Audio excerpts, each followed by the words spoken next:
باللہ من الشیطان الرجیم بسم اللہ الرحمن الرحیم۔ میرا نام محمد یوسف ہے اور میں گورنمنٹ سینٹرل ماڈل اسکول سمن آباد میں 9ویں جماعت کا طالب علم ہوں۔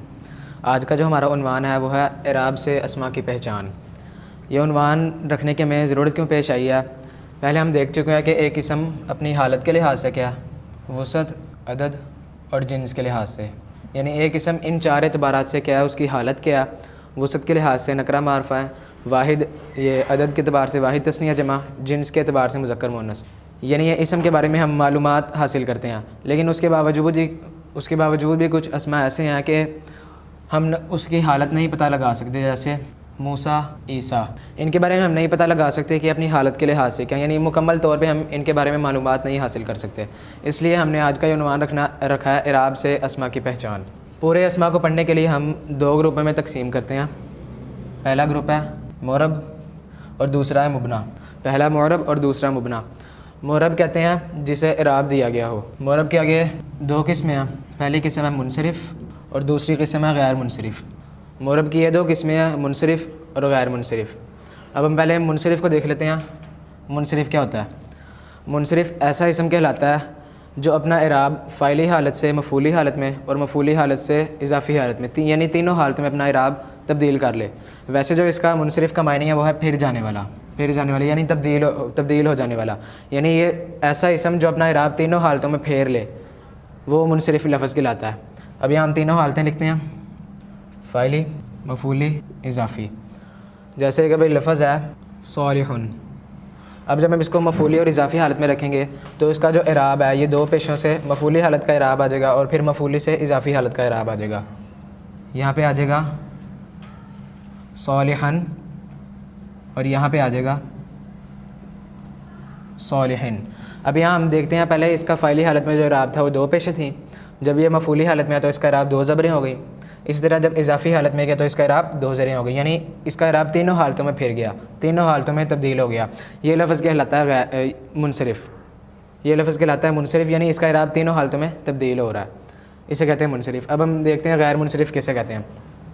غیر منصرف ایسے اسم کو کہتے ہیں جس کا اعراب فاعلی حالت سے مفعولی حالت میں تبدیل ہو جائے لیکن مفعولی سے اضافی میں تبدیل نہ ہو، یعنی جو حالت مفعولی میں اس کا اسم کا اعراب ہوگا وہی حالت اضافی میں اعراب آئے گا۔ مثال کے طور پہ جہنم، جہنما، جہنما۔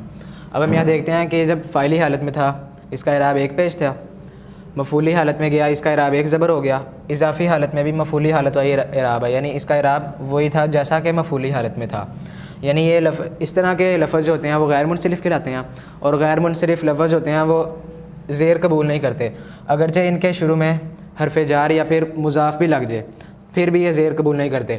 حرف جار کی یہ خاصیت ہے کہ جب بھی وہ کسی اسم سے پہلے لگ جاتا ہے تو وہ اس کو اضافی حالت میں لے جاتا ہے، یعنی اس کا اعراب اضافی حالت کا ہو جاتا ہے۔ مثال کے طور پہ فی المسجدی، اب یہاں فی یہ جو حرف جار لگا ہوا ہے یہ اپنے اگلے والے اسم کو اضافی حالت میں لے گیا، لیکن جب بھی غیر منصرف لفظ سے پہلے حرف جار لگ جائے گا تو اس کو اضافی حالت میں تو لے کے جائے گا لیکن اضافی حالت کا اعراب نہیں آئے گا۔ جیسے الا جہنما، اب یہاں الا جہنمی نہیں ہو سکتا کیونکہ یہ جو لفظ ہے یہ غیر منصرف ہے، یعنی یہ زیر قبول نہیں کرتا، اضافی حالت میں بھی یہ مفعولی حالت و اعراب ہی رکھتا ہے۔ اس طرح کے اسما کو کہتے ہیں غیر منصرف۔ اور مبنی وہ اسما ہوتے ہیں جو تینوں حالتوں میں اپنے اعراب کو تبدیل نہیں کرتے، یعنی تینوں حالتوں میں ایک ہی جیسے رہتے ہیں۔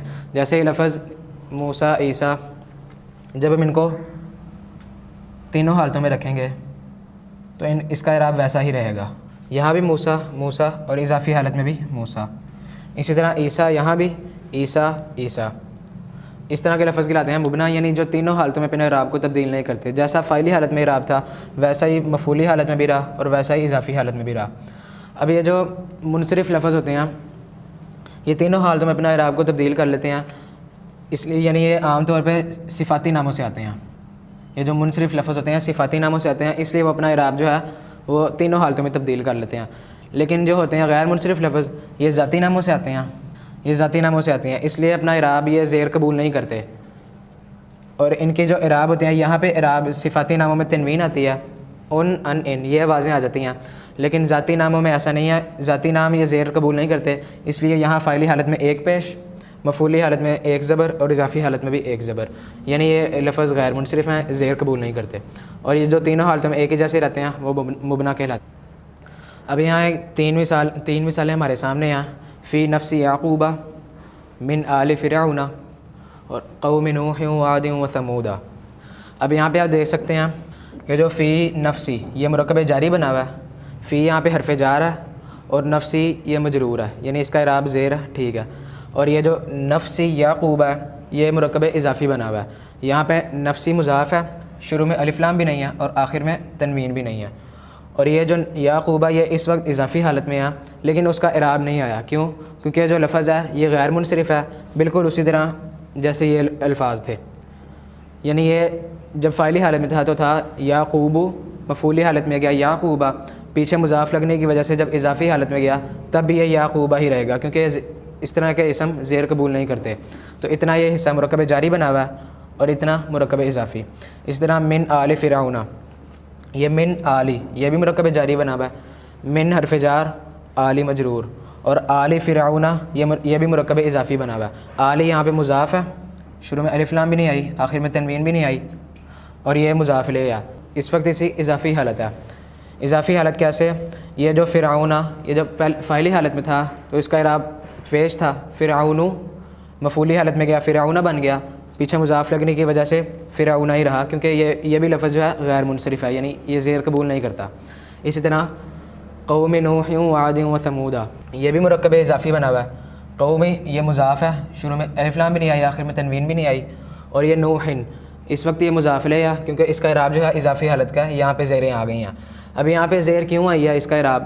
پہلے جب فاعلی حالت میں تھا تو اس کا اعراب تھا نوحن, پھر جب مفعولی حالت میں گیا تو بن گیا نوحن, اضافی حالت میں گیا تو بن گیا نوحن.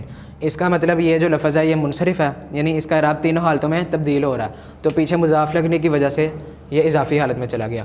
اس طرح وعادن یہ بھی اس وقت اس کی اضافی حالت ہے اور یہ بھی منصرف ہے, یعنی اس کا اعراب عادن عادن عادن اسی طرح ہوگا. لیکن یہ جو سمودہ ہے من قوم نوح وعاد و ثمود, اب یہ جو سمودہ ہے یہ جو ہے غیر منصرف ہے, یعنی جب فاعلی حالت میں تھا تو سمودو تھا, مفعولی حالت میں گیا تو سمودہ بن گیا, اس طرح اضافی حالت میں گیا تو سمودہ ہی رہا, کیونکہ اس کا اعراب زیر نہیں آتا, یعنی یہ غیر منصرف ہے. جزاک اللہ. دعا مانگ لیتے ہیں اب. بسم اللہ الرحمن الرحیم. ربنا آتنا فی الدنیا حسنۃ وفی الآخرۃ حسنۃ وقنا عذاب النار.